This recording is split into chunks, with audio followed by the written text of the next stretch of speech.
Olá, e nesta edição do Jornal Tele Brasil Notícias, estaremos falando sobre as canetas emagrecedoras. Inclusive, a Agência Nacional de Vigilância Sanitária e o Conselho da Área de Saúde está buscando se unir para orientar a população sobre o uso das canetas emagrecedoras.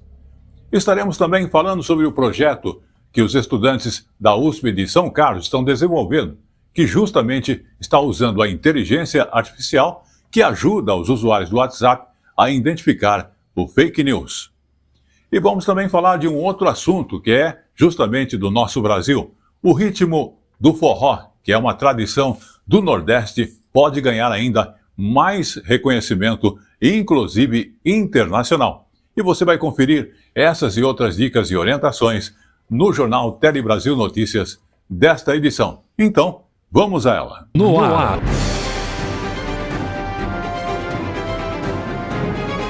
Tele Brasil Notícias. E começamos essa edição do Jornal Tele Brasil Notícias falando aí com aqueles que trabalham na administração pública, que esses profissionais terceirizados já terão direito ao reembolso, inclusive de creches e redução da jornada de trabalho de 44 horas para 40 horas semanais. Inclusive, os benefícios serão concedidos a trabalhadores que cumprem o regime de dedicação exclusiva. Vamos mostrar agora detalhes dessas novas normas, que já estão valendo, inclusive. Após o 8 de janeiro de 2023, foram os trabalhadores terceirizados da Administração Pública Federal que fizeram grande parte da limpeza e da reforma da quebradeira provocada pelos atos golpistas. Em um processo de valorização desses profissionais, agora 40 mil terceirizados passam a ter direito ao auxílio creche e à redução da jornada de trabalho de 44 horas para 40 horas semanais. Outros 20 mil trabalhadores de 12 categorias já tinham sido contemplados por regras semelhantes em 2024 e 2025. É uma categoria bem específica. São terceirizados que prestam mão de obra prioritariamente para o Serviço Federal mesmo, com dedicação exclusiva. Tanto quem já era contratado quanto quem vai ser contratado futuramente já se enquadra nisso, exceto quem presta jornada por plantão. Por exemplo, 12 por 24, 12 por 36, enfim, qualquer jornada diferente das 44 semanais não se enquadra nesse perfil. As normas valem para apoio administrativo, técnico em secretariado, técnico em arquivo, lavador de automóveis, jardinagem, copeiro e garçons, serviços de limpeza e conservação, recepcionista, arquivista e museólogos, técnicos em biblioteconomia e bibliotecários.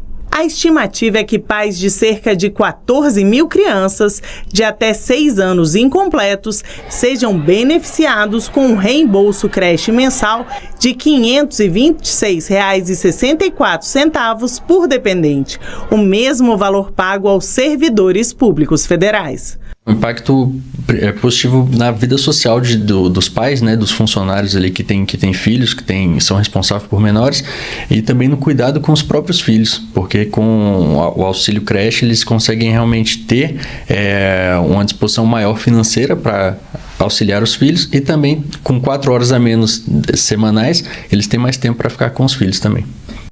Muito bem, vamos agora então falar de economia e de moradia, porque morar de aluguel é uma situação cada vez mais comum que está acontecendo aqui no Brasil. Inclusive, observando os números recentes do IBGE, que é o Instituto Brasileiro de Geografia e Estatística, aponta esta modalidade que disparou e é responsável, inclusive, pela metade dos novos domicílios formados nesta última década. Vamos conhecer mais detalhes deste fato e o porquê dele. Em 10 anos, o percentual de pessoas que moram sozinhas passou de pouco mais de 12% dos domicílios em 2015 para quase 18% em 2025. Pessoas como Rafael, que aluga um apartamento no centro de Guarulhos, na Grande São Paulo. Ele veio de Minas Gerais para estudar nutrição e trabalha com mídias sociais. Aqui os apartamentos são na faixa de 400, 500 mil reais. Com possibilidade de pagar R$ 1.500, por exemplo, que é o aluguel que eu pago, isso me possibilita possibilita ter tudo que eu preciso por um valor muito mais abaixo de uma parcela de um financiamento, por exemplo. E aqui eu também consigo encontrar com os meus amigos, eu tenho minha rede de apoio aqui, então acaba sendo o meu lugar que eu gosto bastante e vou continuar aí por um bom tempo.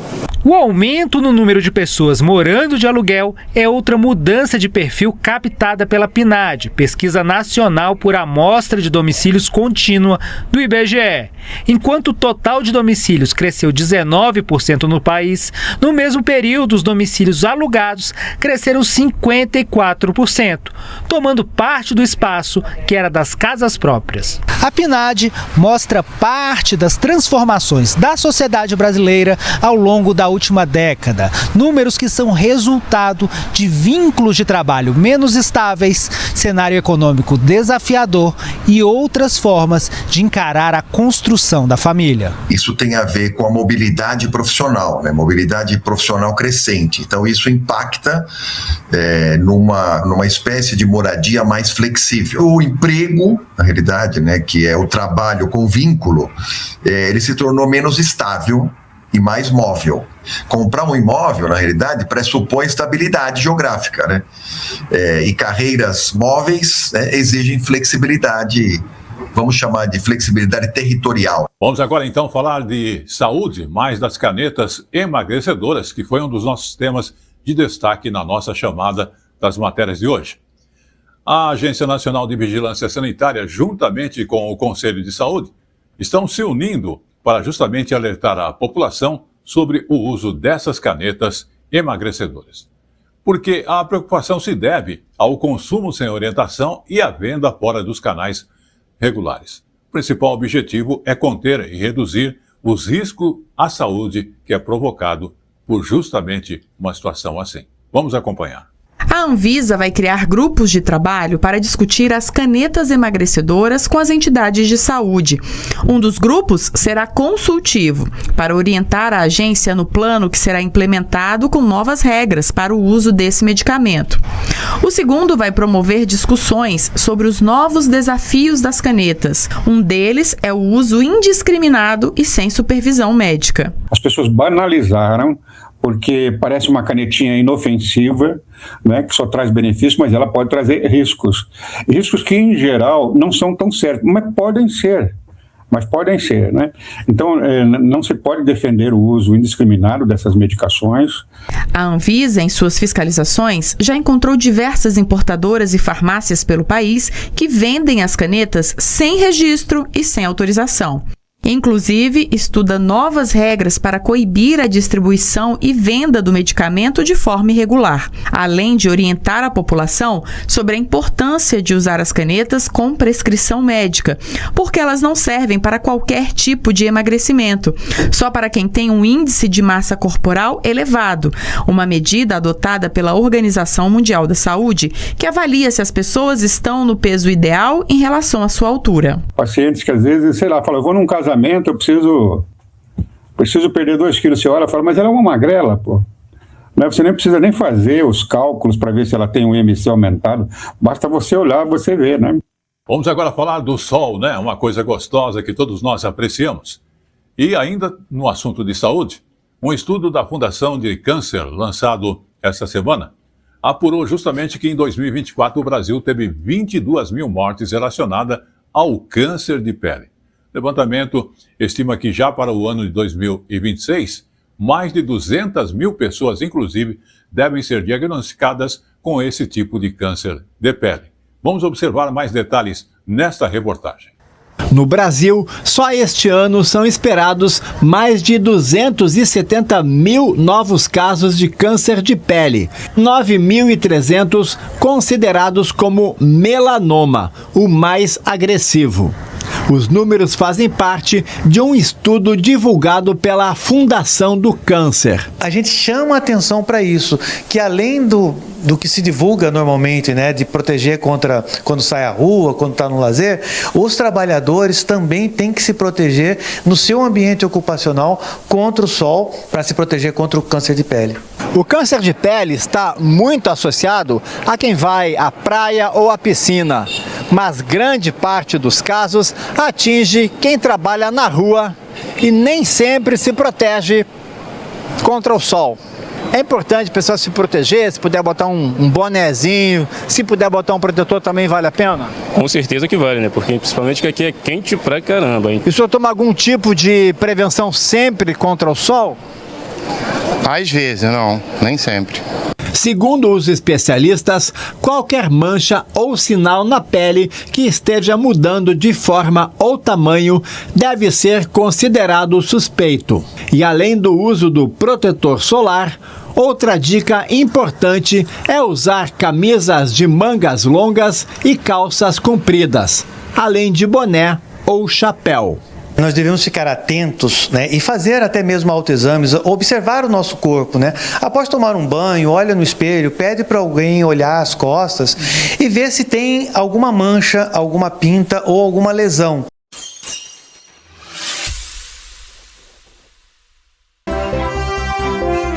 A informação na medida certa que você gosta. Um telejornalismo dinâmico, nacional e regional. Jornal Tele Brasil Notícias. A informação na medida certa. Vamos agora também abordar a questão do uso das pipas, né? Porque muita gente gosta de empinar sua pipa e fazer aquela tradicional competição. Porém, o uso das linhas cortantes em competições de pipa é uma coisa bastante comum dentro do nosso país. Mas essa prática, ela é proibida. Inclusive não só em algumas regiões, mas em vários estados do Brasil, porque causa problemas tanto nas redes elétricas, como até mesmo tem causado muitas mortes. O interessante é que lá no Rio de Janeiro, as denúncias dobraram no ano passado. Vamos observar. As pipas podem esconder um risco que por vezes termina em acidentes fatais. As linhas revestidas com materiais cortantes. Cerol e linha chilena são proibidos em alguns estados brasileiros. Rio de Janeiro e São Paulo são exemplos de onde o uso não é permitido. Os casos de acidentes são muitos e os motociclistas são vítimas frequentes. No início do mês, Leandro Cardoso, de 45 anos, pilotava uma moto na zona norte do Rio quando foi atingido no pescoço por uma linha chilena. Ele chegou a ser levado para o hospital, mas não resistiu a uma parada cardíaca. As histórias são muitas. É um risco para nós, porque pode cortar o pescoço. Inclusive meu irmão já se cortou bastante quando era mais jovem. Isso aí devia ser muito bem fiscalizado. É um absurdo essa linha. Mata mesmo, mata mesmo. Alguns motociclistas contam com a proteção de uma antena corta-pipa no veículo, mas muitos não usam. Eu até aconselho a usar 2 antenas, né? Hoje eu tenho somente uma porque a outra quebrou, mas eu costumo andar com 2 antenas para poder garantir ali uma melhor segurança para a gente que anda nas ruas. Cerol é a substância formada por vidro moído e cola. Linha chilena é feita com quartzo moído, algodão e óxido de alumínio. No estado do Rio, é proibido por lei comercialização, uso, porte e posse dessas substâncias. A linha chilena é a que maior oferece risco, por ser 4 vezes mais cortante do que o cerol. Na semana passada, a polícia do Rio fechou uma fábrica clandestina de linha chilena na zona oeste da cidade. O material era fabricado num casebre improvisado com tapumes e telhas. As denúncias sobre o uso dos materiais cortantes em linhas têm aumentado no Rio de Janeiro. Em 2024, o Disque Denúncia registrou 561 casos no estado do Rio. No ano passado, as denúncias mais que dobraram ao chegar a 1.203 ocorrências. Tornar isso crime é uma competência privativa da União, ou seja, é necessário que haja uma lei federal. Então, o que existe é um movimento no sentido desses outros entes, como estados e municípios, criarem leis, e não são todos os estados, inclusive, que criaram, né?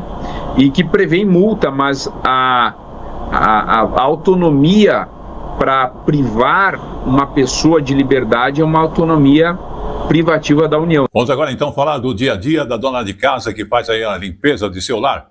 E uma dica bastante importante, porque misturar alguns tipos de produto de limpeza pode causar intoxicação.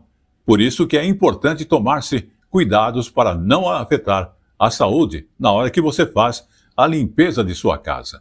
Tivemos aí vários casos e alguns buscam até orientação na internet para realizar essa limpeza. Mas vamos à reportagem da USB TV, que é uma emissora também da Rede Nacional de Comunicação e traz mais dicas importantes. Em fevereiro desse ano, uma mulher morreu e 4 pessoas foram hospitalizadas após intoxicação na piscina de uma academia em São Paulo. A causa, a mistura de produtos químicos na hora da limpeza. Em casa, na hora daquela faxina caprichada, a gente também costuma fazer algumas misturas. Foi uma dessas que Sabrina acabou passando mal. Como eu tenho muitos animais em casa, e a casa tava com aquele cheiro de xixi de cachorro, sabe? Aí fui ver uma receita na internet para poder tirar esse cheiro. E aí eu vi uma moça explicando, né, que misturar álcool, vinagre, água sanitária e bicarbonato de sódio com água fervendo tirava todo esse cheiro que ficava. Então eu fui lavar o banheiro e passei ele também. Só que na hora que eu fui passar no box, né, que era a parte mais engordurada, eu fechei o box e ficou um ambiente muito fechado. Aí eu terminei de lavar, quando eu levantei eu já senti uma tontura. A dor de cabeça começou assim do nada, muito forte, ânsia de vômito. No caso da piscina em São Paulo e também no de Sabrina, as misturas foram feitas sem nenhuma orientação profissional. A gente não deve, de fato, fazer essas misturas, a não ser que no rótulo do produto tenha essa indicação. Olha, faça uma mistura. E a proporção que o fabricante manda. Então não adianta você ir ouvir da internet ou ir na internet buscar. Não adianta fazer isso porque você vai fazer em proporções não adequadas e é isso que eu falei, vai gerar um subproduto ou um terceiro produto, né, que pode ser tóxico, vamos dizer assim, levar até a óbito. Mesmo que a mistura pareça inofensiva, ainda é preciso ter atenção. Ainda que não haja a liberação de gases tóxicos, a reação química acontece e o resultado é uma limpeza ineficaz. E o perigo maior está nas substâncias liberadas pela junção de compostos. Por isso, na hora da faxina, o certo é sempre ler o rótulo do produto atentamente e usar apenas a quantidade recomendada. E aqui vai uma dica extra, viu? Mantenha o ambiente sempre ventilado. Vamos agora falar da Bahia e da situação da saúde, mas de uma obrigação agora que cada hospital vai ter que ter, né? Então, na Bahia passa a ser obrigatória a presença de um fisioterapeuta na UTI durante 24 horas por dia. O objetivo dessa medida é buscar reforçar cuidados com o paciente, aquele que está em estado grave, e dar mais segurança às equipes de saúde e também às famílias. A reportagem é da TV Feira. Você vai conhecer e acompanhar por que essa recuperação ela necessita desse acompanhamento e o impacto que ela causa. Em uma UTI, cada cuidado faz diferença. Agora, a presença de fisioterapeutas 24 horas passou a ser obrigatória na Bahia. Uma alta mais rápida, né? Ele consegue sair do leito mais rápido e isso dá muito impacto, não só na vida, né, do paciente, como também nos custos hospitalares. Essa atuação 24 horas ela é muito importante por desfechos funcionais e também para a rede que o paciente está inserido. Para famílias que vivenciam esse processo, o acompanhamento faz parte da recuperação e traz mais segurança no tratamento, como é o caso de João Pedro, que sofreu um grave acidente e teve traumatismo crânioencefálico. Primeiro, se não tivesse a presença do meu fisioterapeuta, eu não seria o João que sou aqui hoje, porque eu tive uma lesão que 99% das pessoas ficam em cima de uma cama vegetando. Então, eu sou 1% das pessoas. Então, eu não ficaria... eu não estaria aqui hoje. Via os exercícios que eles faziam para João voltar a respirar normal, faziam exercícios de mobilidade para evitar atrofia, mudava de posição para evitar escaras. Eu me perguntava assim, por que não tem fisioterapeuta à noite? E se acontecer alguma coisa? A necessidade do paciente desconhece o horário, ela não conhece o horário. A nova lei garante assistência contínua a pacientes em estado grave, reforçando o trabalho das equipes de saúde. Com a vigência dessa lei, a gente vê que o gestor hospitalar, ele tem que cumprir a lei e isso favorece justamente ter esse profissional 24 horas com um tripé de profissionais da equipe, né, que é o médico, o enfermeiro e agora o fisioterapeuta legalmente pautado ali para fazer essa assistência. A presença constante desses profissionais pode reduzir o tempo de internação e tornar o atendimento mais eficiente e humanizado.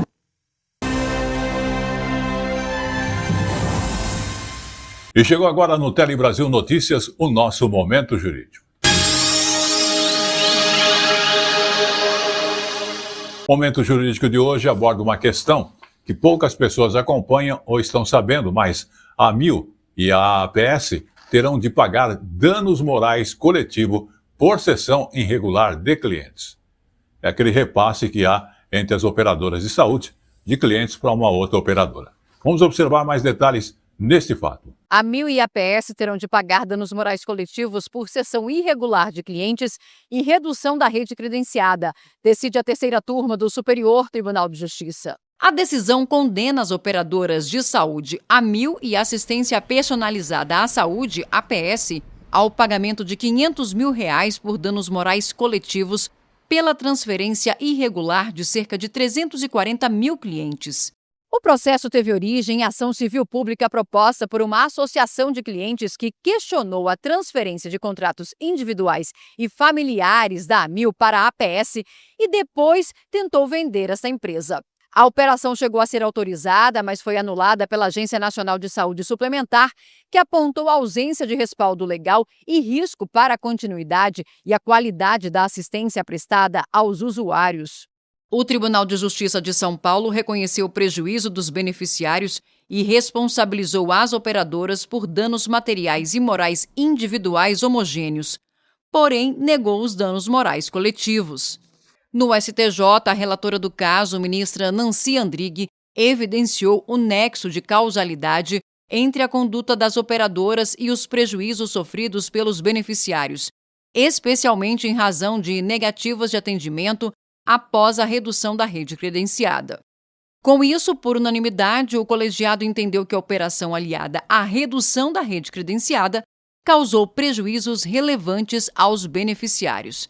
Mas a decisão afastou a condenação por danos morais individuais imposta pelo Tribunal de Justiça de São Paulo, por considerar que não houve pedido específico nesse sentido no processo.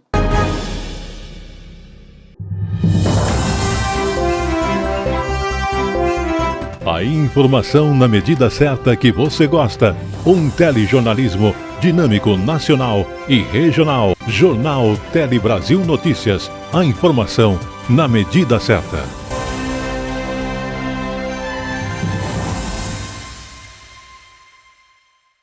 Muito bem, vamos falar agora do dia a dia e dos condomínios e das garagens, né? Porque quando você abre o portão da garagem do seu condomínio, nem sempre o desafio é você colocar o carro na vaga ou estacionar. É saber quem tem direito à vaga e quem está errado ali ao usar essa vaga. As vagas de garagem estão entre justamente as principais causas de conflito ou polêmicas em condomínios. Vamos ver na reportagem da TV Ceará, que é uma emissora também da Rede Nacional de Comunicação Pública, o que a lei diz e como esses problemas, inclusive, podem ser resolvidos. Vamos observar. A legislação brasileira trata a vaga de garagem como parte importante do condomínio, mas com regras bem claras. O uso é definido pelo Código Civil, pela Lei 12.600 e, principalmente, pela convenção do próprio prédio. E é aí que está o primeiro ponto de atenção. Mesmo sendo sua, a vaga precisa seguir regras coletivas. Existem 3 tipos principais de vaga de garagem em condomínio. A vaga vinculada, que faz parte do apartamento, não pode ser vendida separadamente. A vaga autônoma, que tem matrícula própria e pode ser negociada se o condomínio permitir. E a vaga de área comum, pertence a todos, com uso coletivo ou rotativo. Outras regras básicas são o uso exclusivo para veículos, respeitar os limites da vaga, não pode virar depósito e aluguel para pessoas de fora depende de autorização do condomínio. No geral, as vagas seguem o tamanho do regimento interno do condomínio, mas existe uma norma da ABNT que segue esse padrão aqui. A largura tem que ter no mínimo 2,30 metros, com 5 metros de comprimento, como estamos vendo aqui. E você tem que estacionar seu carro dentro da área delimitada. E é justamente o desrespeito a essas regras que gera dor de cabeça. Quando o morador se sente prejudicado, o caminho começa dentro de casa. Procurar o síndico, registrar a ocorrência e, se necessário, levar o caso para a Assembleia ou até a Justiça. A administração do condomínio chama a pessoa para conversar, primeiro tem um papo, verifica se essa pessoa tem 2 ou 3 vagas de garagem, muitas vezes ele está colocando um carro numa vaga mais apertada, será se ele não tem um local que está próximo de um carro menor? Então a primeira coisa é fazer a coisa administrativamente, é ter um papo, que eu acho que morar em condomínio é você ter uma boa convivência, né? Não ultrapassando isso, eu tenho que notificar e aplicar as sanções que estão no regimento interno. Não dando efeito, a gente tem que ir ao judiciário, para o judiciário decidir se tira ou não aquele carro da forma que está sendo estacionado. A vaga de garagem exige algo essencial em qualquer condomínio: informação, respeito e bom senso. E voltamos, e agora falando de saúde, Vitória da Conquista, na Bahia, é justamente que se aborda porque a baixa adesão à vacinação contra a gripe está acendendo um alerta. A cobertura, inclusive na região, está distante das metas de 90% entre os grupos prioritários ali. A reportagem da TV UESB, você vai entender e ver por que a imunização é essencial para a proteção tanto da pessoa, do indivíduo, como também da coletividade. Notícia falsa circula como vírus e a gente combate com mais vacina. O Brasil sempre foi uma referência na imunização coletiva, né? E a gente, de tempos para cá, com esse avanço, né, das fake news, de divulgação de falsa ideia que vacina é ruim, a gente tem perdido essa referência. E é muito, muito importante que a política pública retome intensamente campanhas coletivas de imunização. Porque a gente tem, por exemplo, doenças que a gente já tinha erradicado, voltando em várias partes do mundo. E isso é muito preocupante, né? Eu sou um exemplo, por exemplo, eu tive paralisia infantil por falta de vacina, morava numa cidade muito pequena, então vacina salva a vida e isso é muito importante. Apesar dessa movimentação que a gente está registrando agora pela manhã, a gente ainda está longe de chegar na meta estabelecida para a gripe aqui em Vitória da Conquista, que é de 90% de imunização. De acordo com a Secretaria Municipal de Saúde, 7,91% das crianças abaixo de 6 anos foram vacinadas. O índice sobe para 13,35% entre idosos e chega a 14,14% entre gestantes. Apesar da gente estar ali ainda todos os grupos abaixo dos 15% de cobertura, neste momento nós estamos com uma crescente. Todos os dias a gente tem atualização dos dados e estamos ali crescendo cerca de 1,5% de cobertura em cada um desses grupos. Mas é importante a gente ressaltar que não deixe para a última hora. A gente precisa que todos os grupos, principalmente esses grupos prioritários, estejam imunizados com pelo menos 90% da população antes do início do inverno rigoroso, que é o momento de maior pico de circulação dos vírus que podem estar causando a gripe por influenza e também podendo levar a casos graves. Então, a pessoa estando vacinada, a chance dela ter um caso grave ou até complicações podendo levar ao óbito reduz drasticamente nos pacientes que já estão imunizados. Além da vacinação contra a gripe, os postinhos estão reforçando a atenção no combate à catapora. 7 casos da doença foram registrados em Vitória da Conquista. Nós estamos até hoje com um registro de 18 casos, sendo que desses 7 casos foram em uma escola de primeiro ano de ensino médio. Então, por segurança, nós seguiremos monitorando e é protocolo do Ministério da Saúde que a gente esteja monitorando esses casos para que não aumente o contágio entre esses próprios alunos, entre os familiares e toda a equipe da escola. A vacina não protege apenas quem recebe a dose, ela também diminui a circulação dos vírus na comunidade, contribuindo assim para a proteção coletiva. Vamos agora falar então dos automóveis e das placas dos automóveis, né? Parece que tem uma polêmica por aí. O Brasil, que discutiu durante uma década como seria adotada as placas de carros no padrão do Mercosul. Agora, temos atualmente uma questão muito séria. Há cerca de 6 anos depois de todos os estados adotarem este modelo, existe uma proposta que está caminhando no Congresso para que as placas tenham, inclusive, os nomes dos estados e dos municípios, letra, números e o nome do país.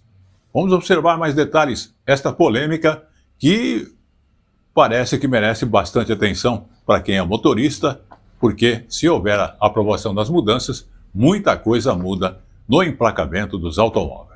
Letras, números e o nome do país. Desde 2018, a placa Mercosul é o padrão adotado no Brasil.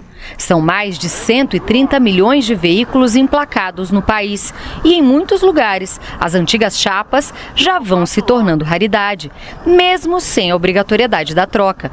Mas um projeto de lei em tramitação na Câmara dos Deputados quer mudar mais uma vez as placas automotivas. O PL de autoria do senador Esperidião Amin prevê também que as placas voltem a ter também o nome da cidade e do estado. A mudança só teria efeito para novos emplacamentos e, de acordo com o autor do projeto, ajudaria agentes de segurança na identificação de carros roubados, por exemplo. O projeto precisa ainda ser votado pela Comissão de Constituição e Justiça da Câmara dos Deputados.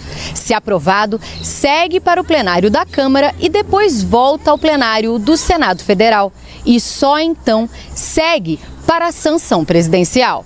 Mas para este advogado, especialista em direito no trânsito, a mudança das placas pode causar mais insegurança. O que de um lado pode ser uma melhora da segurança pública, pode ser uma piora também, que o criminoso pode ver ali um vulnerável que não é daquela região, falar, ele não é daqui, eu vou assaltar, porque é mais fácil eu atacar alguém que não conhece a região, que está perdido aqui. Para o órgão de segurança pública, como ele tem acesso aos sistemas de informática, ao sistema de informação, ele não precisa ter essa identificação, basta que ele consulte no sistema, o que hoje com inteligência artificial é feito automaticamente. Este engenheiro do trânsito também é contra as mudanças e destaca que a discussão poderia ser outra, como a colocação de tags nas placas já existentes para cobrança facilitada em pedágios. Esta proposta é um retrocesso absolutamente descabida, totalmente descabida, não tem porquê. Em 2019, 2018, nós tivemos duas resoluções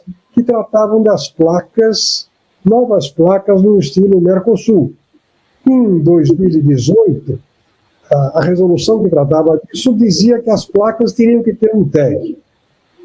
E em 2019, por razões absolutamente desconhecidas, ilógicas, não racionais, o tag foi retirado.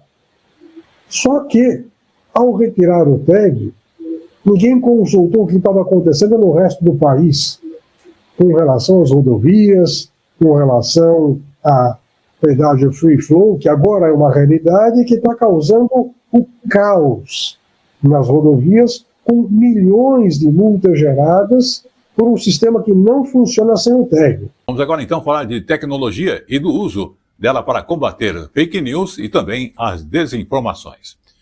É uma coisa que preocupa todo mundo, combater-se a desinformação usando a tecnologia.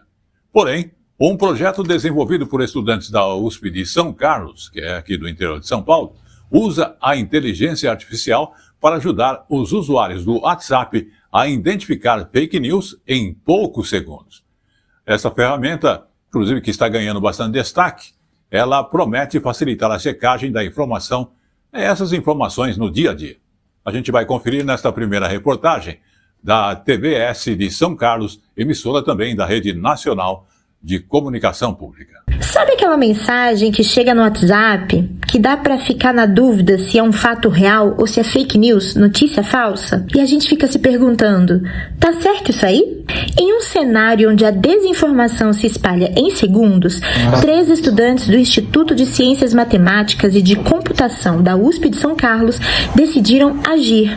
Eles criaram um bot no WhatsApp, capaz de analisar mensagens e identificar em em poucos segundos o que é verdade e o que pode estar enganando você e outras centenas e até milhares de pessoas. Tá certo, isso aí é uma ferramenta de inteligência artificial para checar de fatos pelo WhatsApp. Então a pessoa pode enviar uma notícia que ela recebeu, uma foto, um vídeo ou um site que ela quer ver se aquilo é verdadeiro ou falso, e ele vai dar a resposta para a pessoa se aquela notícia é verdadeira ou se não é, junto com as fontes que ele consultou. É só a pessoa mandar a notícia que ela quer para o nosso número, que ele vai responder ela na hora, que é o 359-8424-8271, e daí ela adiciona nos contatos, né? E daí quando ela envia a mensagem da notícia que ela quer verificar, ela recebe a resposta na hora. O WhatsApp é uma rede social que suporta muitos tipos de mídia, e nós, pensando nisso, nós fizemos o bot ser capaz de suportar mais do que apenas texto. Então,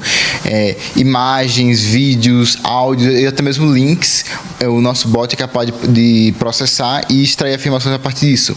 Um exemplo muito legal são links de Reels do Instagram. Então, você compartilhar um Reels para o WhatsApp, que é uma coisa muito comum, o nosso bot vai ser capaz de extrair esse link, baixar o vídeo, analisar o vídeo e fazer a checagem em cima daquilo. Sem precisar entender de política ou ter conhecimento de jornalismo para checagem de fatos, qualquer pessoa pode enviar uma mensagem suspeita e receber um diagnóstico claro e acessível sobre se a informação é verdadeira ou falsa. Toda fake news é analisada pelo bot, é anonimizada, primeiramente, e depois vai para o banco de dados público.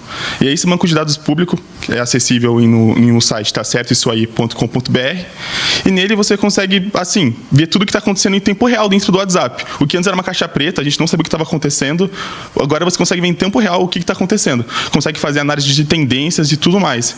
Então, hoje, por exemplo, quando uma fake news ela chega nos grandes veículos de mídia, é porque ela já espalhou o Brasil inteiro. Agora, com a nossa plataforma, a gente vai auxiliar jornalistas e pesquisadores a conseguir ver em tempo real o que está acontecendo. A gente vai ter ano eleitoral, agora é Copa do Mundo também, então tem muita coisa acontecendo esse ano e eu acho que o nosso bot vai ser fundamental. O nosso objetivo é fazer com que verificar seja tão fácil quanto encaminhar. Então, eu simplesmente encaminho a mensagem para o bot, como eu faria para encaminhar para outra pessoa e espalhar, às vezes, uma desinformação e verifico se ela é falsa ou não. Fala agora com os passageiros que fazem viagens nacionais e internacionais, porque eles terão uma nova ferramenta para facilitar a solução de problemas, justamente com as companhias aéreas, que é a plataforma ANAC Passageiros, lançada inclusive a semana agora, e cria justamente esse canal de informação e também de registro de reclamações. A empresa terá, a partir daí, 10 dias para responder aos seus passageiros. Mas vamos conhecer de perto todo esse engajamento e essa forma de solucionar o problema de reclamações de passageiros e outros assuntos.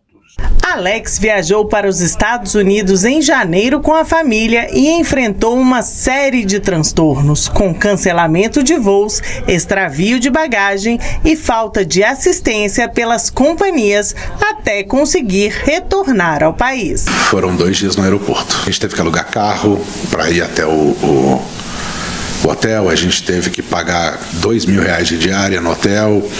A gente teve o desgaste de não conseguir dormir, estava com meus pais que têm mais de 70 anos, estava com minha filha de 9 anos, então todo esse desgaste por falta de informação entre as empresas. Problemas como os enfrentados por Alex são comuns. Uma pesquisa feita agora em abril por uma empresa especializada em auxiliar passageiros constatou que 52% dos entrevistados do Brasil estão insatisfeitos com o suporte prestado pelas companhias aéreas em casos de atrasos ou cancelamentos dos voos. O percentual está acima do registrado na União Europeia, nos Estados Unidos e no Reino Unido. Para ajudar a solucionar problemas dos passageiros, a Agência Nacional de Aviação Civil lançou a plataforma ANAC Passageiros. O site reúne orientações sobre direitos dos usuários e permite a resolução de conflitos de forma simples e intuitiva. O passageiro registra a manifestação e a aérea tem 10 dias para apresentar a resposta. Depois, o passageiro tem 30 dias para avaliar o atendimento. A gente espera que a maioria dos casos, que esperamos que 100% dos casos, mas que a maioria, pelo menos, encontre uma solução consensual ali E a empresa vai ter até um prazo de 10 dias corridos para apresentar essa resposta, para apresentar uma proposta de solução. Claro que pode haver uma interação maior, a empresa pode solicitar mais informações, quando o que foi trazido ali pelo passageiro não for suficiente, pode pedir novos documentos, mas o prazo é de 10 dias corridos para que ela apresente uma manifestação em relação ao que foi solicitado. Os registros feitos pelos passageiros serão avaliados pela ANAC e utilizados para identificar falhas recorrentes. Esses dados vão auxiliar a agência a agir contra as empresas que descumprirem de forma sistemática as regras do setor. A ideia é fortalecer a fiscalização e melhorar a qualidade do serviço das companhias aéreas no Brasil. A gente espera reduzir o número de passageiros de consumidores do transporte aéreo que tem que recorrer ao judiciário, buscando uma solução de conflito alternativa mais efetiva. Agora, isso significa aumentar, eventualmente, o número de reclamações na plataforma, o que não significa uma deterioração do serviço, mas sim que ele está oferecendo um canal mais eficiente para o passageiro buscar o seu entendimento com a empresa aérea. Muito bem, como eu falo sempre, tudo que é bom dura pouco. O Tele Brasil Notícias da semana está chegando ao seu final, agradecendo desde já a sua audiência aqui no Brasil e em outros países. Mas antes, vamos falar aí de uma tradição nacional, que é o forró. O ritmo que traz aí a cultura nordestina até nossos pés, que pode ganhar ainda mais um reconhecimento internacional. Porque o Brasil, inclusive, formalizou a sua candidatura do forró tradicional como patrimônio cultural e material da humanidade pela Unesco. E é interessante que a reportagem da PrEP TV de Caruaru vai mostrar o ritmo que atravessa gerações para nós e também mostrar a história e o orgulho para quem vive da música nordestina. Vamos observar. Um ritmo gostoso, cantado, ritmado, tem zabumba, triângulo, sanfona, cavaquinho e flauta. É o nosso autêntico forró. Vindo da capital do forró, então, o ritmo se torna ainda mais especial. Quem faz parte da cultura e dissemina pelo mundo sabe a importância de um ritmo que já atravessa gerações. O forró é importante com o reconhecimento internacional do forró. No caso, pela Unesco, a gente, se Deus quiser, eu tenho certeza que vai acontecer, vamos nos transformar no forró patrimônio material da humanidade. Isso vai ter uma ligação direta com a economia local, com os fazedores de forró. Caruaru, princesa do Agreste, tida como a capital do forró. Aqui, o ritmo toca o ano inteiro e os artistas locais se apresentam aqui no Brasil e no mundo todo. A gente traz para Caruaru aquele espírito de Gonzaga nos shows, né? Nós trazemos a emoção, nós trazemos as composições baseadas dentro das obras de Luiz Gonzaga, Jacques do Pandeiro e do nosso grande mestre Azulão, né? Como é que a gente sobe num palco e não canta Azulão? Como os instrumentos mais comuns são os do trio Pé de Serra, então tudo aquilo que é inserido e abrilhanta o ritmo tem história. Luiz Gonzaga, quando viajou para o Rio de Janeiro, ele se enturmou com um pessoal do choro, né? Tinha cavaquinho, bandolim, violão de 7 cordas, e ele gostou muito do cavaquinho. E o cavaquinho ele colocou ele como base, né, para o forró. Então hoje em dia, até hoje, todo mundo carrega o cavaquinho junto no forró. O motivo de falar sobre o forró é esse aqui. O Brasil submeteu à Unesco em 31 de março o dossiê de candidatura do forró tradicional à lista representativa do patrimônio cultural e material da humanidade para possível inscrição em 2027. O forró tradicional, reconhecido como patrimônio nacional desde 2021, reúne expressões musicais e coreográficas, como baião, xote, chachada e arrastapé, vinculadas à região Nordeste. Caso a candidatura seja aprovada, o forró tradicional se somará às 10 expressões brasileiras já inscritas na lista representativa do Patrimônio Cultural e Material da Humanidade. Para quem vive da cultura, o orgulho em saber de tudo isso é grande. Maestro Zui, que vive do forró, sabe como é. E o forró é um ritmo, né, que agrega todos os gêneros musicais. Todos os ritmos cabem dentro do ritmo do forró. Forró é cultura, é tradição, forró é história, forró é tudo que pode ter de bom. Hoje eu vivo do forró, como do forró e vivo do forró, como se diz, não tenho outra atividade.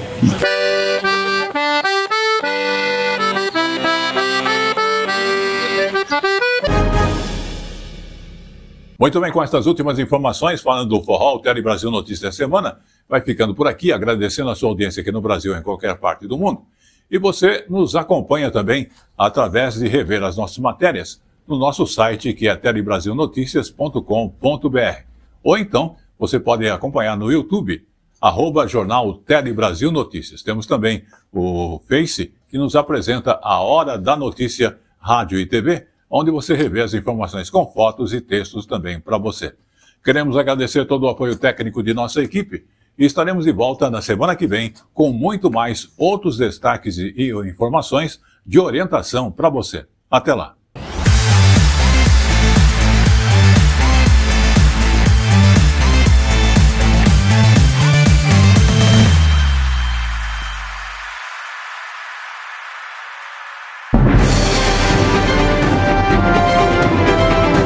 Tele Brasil Notícias.